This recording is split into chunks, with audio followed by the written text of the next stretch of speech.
Hello guys, and for today's video niya gabi naman na niya humanataog pa ni hapon. So ato anang papaan kay abog kay guys.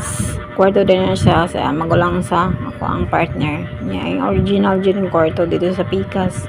Ato pa siya maminyo niya ni hangyan sa ako ang partner nga maato siya kubos kay mahulog siya wifi kaway wifi dire dito ra mo gamit guys.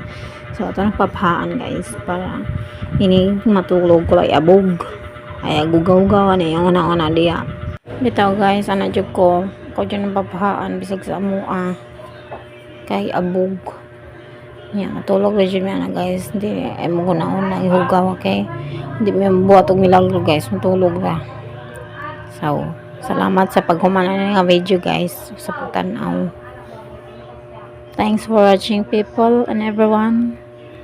Bye. Dire na lang kuto ang atong video. Bye bye guys.